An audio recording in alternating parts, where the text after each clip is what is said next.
Hey y'all, welcome to a new What's for Dinner. I like to plan to cook usually 5 days out of the week. I like to save at least one day in case we want to go out to eat. And then the other day, we always end up eating dinner either at my parents' house or my father in law's. So basically, I'm showing y'all my weekly meal plan. I like to take one day out of the week and set aside about an hour or two to plan out all of our dinners. That way, grocery shopping goes smoothly and quickly, and it saves that dreaded question of what's for dinner every single day. So this is what works for me, and I enjoy putting these videos together to hopefully give you ideas and to just show y'all our likes and dislikes. So let's go ahead and jump on into these recipes. Okay, so on the first night, I'm going to be making some Grippo's chicken tenders. This is something I have been wanting to try out for years. So in this bowl, I've got 1 cup of buttermilk and I cracked in 1 egg. And with my fork, I'm just beating that together real good. And then I'm going to grab my bag of Grippo's potato chips. Correct me if I'm wrong, but I'm pretty sure these are only sold in Kentucky and Ohio. So if you are not familiar with these, they are unlike any other barbecue chip. They definitely have some heat to them, and each chip has like a thick coating of that seasoning. It's a really unique flavor, and I absolutely love them. So I just poured those into a like pie plate, and you want to crush them up pretty finely, like not into a powder or anything, but I just use a meat mallet. And I have some of this Grippo's seasoning in my spice cabinet. I've had it for quite a while. And as I was crushing up those chips, I thought, I'm going to go ahead and add some of that to the buttermilk mixture. So that's what I did. And then I'm going to grab my big family pack of chicken tenders. I got this big pack for less than $9. I love buying those at Save A Lot. But I'm just going to take those one by one, and I'm going to dunk it in the buttermilk egg mixture. And then I'm just going to roll it around in those crushed Grippos. And you really want to make sure to press those chips in there to make sure that they are going to stick on there. And you definitely want every inch of the surface to be coated, so it's going to be, nice and flavorful. And I'm just going to place that on a wire rack that is over top of a cookie sheet. And I, of course, repeated that. I ran out of chips, so one tender just has some extra Grippo seasoning on it. And these are going to go in the oven at 400 degrees. And as those are cooking, I'm going to show y'all one of the side dishes that I made. So I am going to be making some good old-fashioned Southern macaroni salad to go with it. So in this bowl, I'm adding roughly about 1.5 cups of some mayo. I'm also going to do about 1.5 tablespoons of some regular yellow mustard. I did finally chop up about 2 stalks of celery. I'm going to do a healthy amount of onion powder, a little bit of salt, and then a good amount of some black pepper. I'm going to give that a quick stir, get those ingredients combined good. I also boiled up about 1/2 box of these elbow macaroni noodles.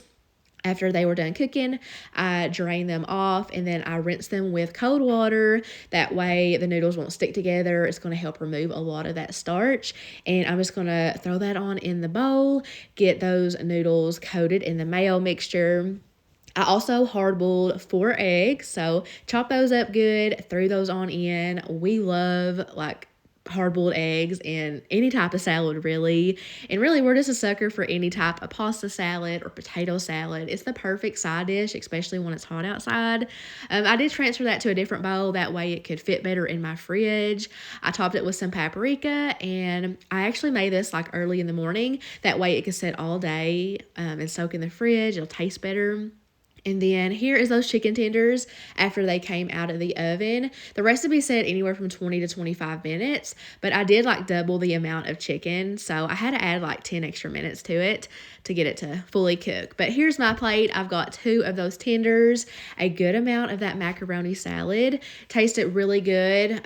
At first, I liked the celery, but as time went on, I just didn't really love all the crunchy little bits in it. I know that's a personal thing, but I'll either cut that down next time or just leave it out altogether. It did add a nice little taste to it.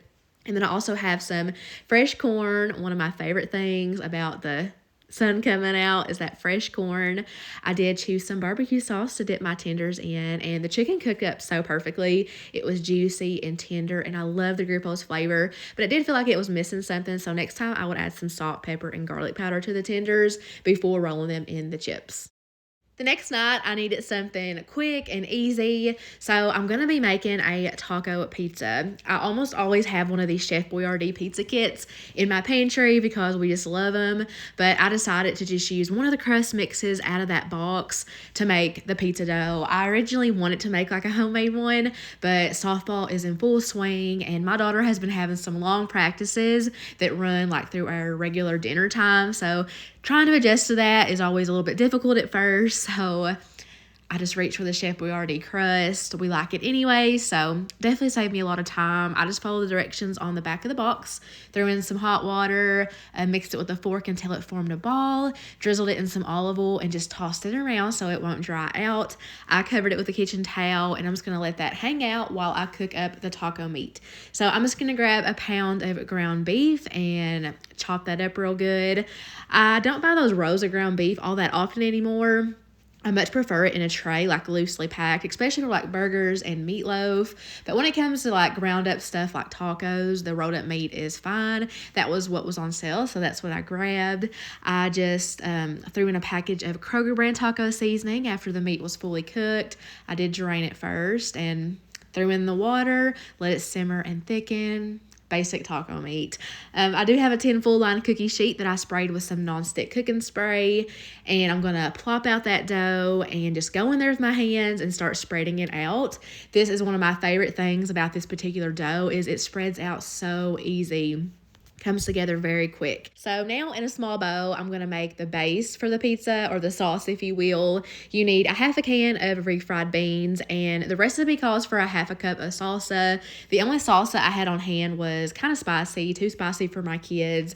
So I swapped that for some taco sauce. So I'm just going to take a fork and kind of mash those two ingredients together and just keep on stirring until it looks smooth and well combined. So I'm just going to plop all of that out onto my uncooked dough, and then I'm just going to take the back of my spoon and spread that out into an even layer. At first I thought it was going to be way too much, but I ended up loving the ratio in the end, so it all works out. And my kids will tell you that they don't like refried beans. I think it's more of just the way it looks and sounds, which I get it, but you sure wouldn't know it by the way they were tearing this pizza up. Of course, I didn't tell them there was refried beans in it, but it's a good way to disguise it if you think that your kids may not like the refried beans. I think it's worth a try. But now I'm just going to start taking that taco meat and just kind of carefully sprinkling it over the bean mixture. And once I was happy with that, I grabbed my bag of mozzarella cheese and I'm going to put the 2 full cups on. Of course, the mozzarella is good, but I think it would have been even better with sharp cheddar. I really like that with tacos, but any cheese would be good. So I baked that at 425 for about 15 minutes, and while that was in the oven, I got all of the toppings ready. I was out of sour cream, so I swapped that for some plain Greek yogurt, and then I got some crushed up chips to put on the pizza, and then some scoops to go with this guacamole. So here is what that pizza looked like as soon as it came out of the oven. I just let it cool for a few minutes, and then I went in with a pizza cutter and cut it into squares. So here is my plate. This was a huge hit, especially with my husband and kids. I think it's a fun little dinner. I feel like this is a fun type of food, and I feel like it would please most people. I feel like most people like tacos and pizza, so it's a really great, like, cheap, quick option to add to your meal plan. A while back, I came across a TikTok video bragging on this recipe for honey lime chicken enchiladas, and I thought they looked and sounded so good, so I wrote it down in my notes in my phone, and I knew that I wanted to make it, so the day has finally come. So to my bowl, you need a 1/3 cup of honey. I did not have quite enough, so I just poured in what I had left, so a little less than a 1/3 cup is what I used. I also squeezed in the juice of 1 lime.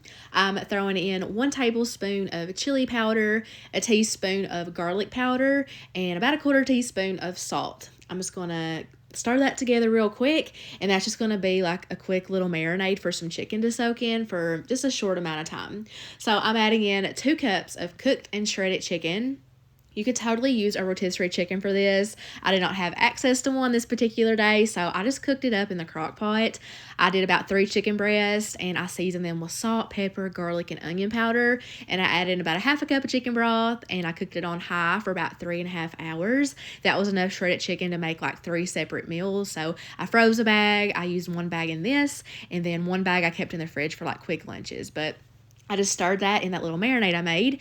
And now I'm going to cook up some of our favorite tortillas. These are the Tortilla Land ones. Very easy to make. You just cook them in a hot skillet, a dry skillet, I should say. It takes like 30 to 45 seconds per side. So I just repeated that until I got a big stack on a plate of those cooked tortillas. And then I'm going to grab a pound block of Monterey Jack cheese. So I quickly shredded that up with my little box cheese grater. And now that is prepped and ready to go. Next, I'm going to grab a jar of this salsa verde. I got the mild version. And I'm just going to pour in enough to coat the bottom of a 9x13 casserole dish. And I'm just kind of moving it around to spread it out evenly. And now I can start assembling the chicken enchiladas. So I'm just going to add a few spoonfuls of that flavorful chicken mixture to the middle of that tortilla, as well as a few pinches of that cheese. And I'm just going to tightly roll it up and place it same side down in that salsa verde. I'm going to show you how I do it just one more time, but I'm basically just going to repeat this until all of that chicken mixture is gone. I ended up with 7 chicken enchiladas. The recipe did say you can use anywhere from 2 to 3 cups of cooked chicken. Like I said, I did 2 cups. So if you need more to feed your family, you can just add extra chicken. So I got all of those rolled up, and now in that same bowl that I had the chicken in, I'm going to make the sauce that gets poured on top. And all that is a cup of heavy whipping cream, and then you're just going to put in the rest of your salsa verde that you had left in that jar. So I'm going to mix that together and drizzle that all over the top. And then lastly, I'm just going to sprinkle on some more of that cheese. The recipe did call for the full pound, but I didn't think it needed quite that much. I just added enough to make me happy, and I had some left over for another day. So I cooked that at 350 for 35 minutes, and while that was in the oven, I made some cilantro lime rice. So to my saucepan, I added about a tablespoon of olive oil and a big spoonful of minced garlic just from the jar. Sauteed that for about 30 seconds or so, and then I added in a cup of white long grain rice. I did wash it first, and I'm just gonna toast that rice up for a few minutes. I did add in about a half a teaspoon of kosher salt and continue toasting that for a little bit. And then you need 1.5 cups of either water or chicken broth. I did have some leftover chicken stock in my fridge that needed to be used anyway, so of course I went for that. And I just stirred it in. I've got my heat on about a medium-high heat, and I waited for it to come up to a boil. Once it did, I'm going to add my lid, turn the heat down, and I let it simmer for about 13-14 minutes just until the rice was tender and all the liquid was absorbed. At that point, I turned off the heat, took it off the heat, added the lid, and I let it sit for 10 minutes. And then, y'all, this true lime, like crystallized lime packets, this is new to me. I don't know how long it's been around. I'm sure it's been a while. But again, new to me, and it has been one of my favorite things lately. I ran out of limes. I used the last one of those enchiladas. And, of course, you need lime juice for this. So if you don't have it, grab for those packets. It tastes so good. You can use those in anything that calls for lime. They also make lemon ones that I really want to try. So anyways, I also added in a small handful of fresh cilantro, stirred it around, and that was it. So here's those enchiladas once they came out of the oven. They're nice and bubbly and golden brown. I love when cheese browns up like that. Here's my plate. I've got one of those enchiladas. As you can see, they're pretty big.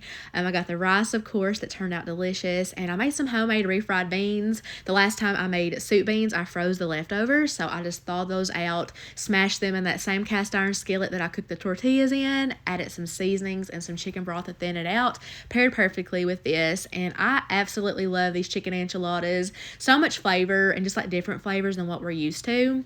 My husband liked it, but it wasn't his favorite. He said the honey kind of threw him off a little bit, and the kids unfortunately did not care for it. This was another night where I needed something really quick and simple, so I'm going to be trying out these Boursin cheese pork chops. I have made the Boursin chicken before, and we absolutely loved it, so I knew that these will probably be a hit too. So these are Uncle Charlie's pork chops. If you are not local, you probably don't know what that is, but it's basically like a butcher shop, I guess, kind of, where you get really good quality pork chops. I wish that all store-bought pork chops tasted like these. They just come out so tender every single time, unlike anything else I've tried. But I just season them with some Lawry's garlic salt, a little onion powder, and black pepper, and I place those seasoned side down in a big skillet with a little bit of olive oil and butter in it, and then I'm just going in and seasoning the other side the same way. I have these on about a medium-high heat, and I'm just letting these cook for a few minutes on each side. I want them to have that really nice golden brown sear on it, and I am looking to cook these all the way through. So they didn't take long at all since they're not really too thick or anything. So I'm just going to put those on a separate plate. I did let those last two cook for a little bit longer. I was looking for more of a brown on them. So once I got them to that point, I took them out. Into that same skillet, I'm going to add about 3/4 of a cup of chicken broth, and then this is the star of the show, the Boursin garlic and herbs cheese. You do want it to be at room temperature before you place the block in. It just makes it melt down a lot smoother and quicker. I just kind of take my whisk and kind of press it into it to kind of crumble it up, and then it just takes like maybe a minute or two to completely melt and become smooth. So I'm going to let that simmer for a few minutes, and then I add in some dried parsley, stir that on in, and now I can grab those cooked pork chops, and I'm just going to add those back on into the sauce, as well as any sauce that's kind of accumulated, or juices I should say, accumulated on that plate. And this is optional, but I like to kind of flip them over to make sure they're really submerged into that sauce. I know it's not as pretty, but they are going to be so good. So I let them simmer in the sauce for a few minutes, and it's going to thicken up and be perfect. And as for these green beans, these are some fresh green beans that you can like steam in the microwave. I got these at Kroger. I've also seen them at Walmart, but I cooked them for just a few minutes in the microwave to make them tender, and then I put them in a skillet with a little bit of butter and garlic salt and toss them around, and they are so good and such an easy side dish. I also serve these with some homemade mashed potatoes where I put plenty of that Boursin cheese sauce over it. To me, this meal was a 10 out of 10. It was so good. Again, I know it doesn't look the most appetizing other than those green beans, but it is just so flavorful. The sauce is out of this world. Y'all have to try it. It is so, so good. Lastly, I'm going to be making something very different to us. I pinned this recipe on Pinterest a long time ago when I was searching for some different Instant Pot ideas. I have not used my Instant Pot in a while, so I figured why not give it a try.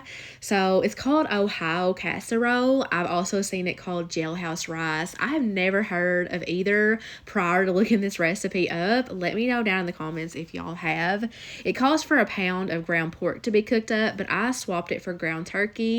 I have it on the saute mode, and I cooked that with some onion powder. And once it was fully cooked through, I added in some garlic powder, salt, pepper, some smoked paprika, and some poultry seasoning. Now, I don't believe I've ever combined poultry seasoning and smoked paprika, and it smelled very odd. I was a little bit concerned that it wasn't going to turn out, but overall, we ended up liking it. But I say if you are not too familiar with like poultry seasoning and smoked paprika, you may not want to add as much, and if you don't think you're going to like it, maybe leave it out, swap it out. It's kind of potent is what I'm trying to say. But to that, I'm going to add in 1.5 cups of chicken broth. And then I'm going to add in 1 cup of some uncooked white long grain rice that I did wash first. It did specifically say to not stir it in, so I just kind of patted it down into the chicken broth. And I also chopped up a half a head of cabbage. One thing I love about the Instant Pot is how good it cooks up cabbage and how quick. It also calls for 1 can of cream of chicken soup. So I threw that on top, added my lid, and I'm going to hit that manual button and set the timer for 3 minutes. When that goes off, I'm going to let it natural release for 10 minutes before I flip that on over to venting. And then once all the steam is out and the pin is dropped, you can take off the lid, and then you're going to stir everything together, making sure to really get everything off the bottom. You want it mixed very well, but that cabbage and rice is perfectly cooked. All the liquid is absorbed. I know it does not look appetizing. I can see why it could be called jailhouse rice, but this turned out pretty darn good. We enjoyed it a lot more than we thought we were going to, and the girl that wrote this recipe served it with some cinnamon applesauce, and it paired so good with it. I really enjoyed that, and so did the kids. So that's all I got for y'all in today's video. I hope it was helpful, and I hope that there was at least one meal in here that sounded good to you. I want to thank you so much for watching if you made it this far. I hope you all have an amazing rest of your week, and I will see y'all in my next one. Bye, guys.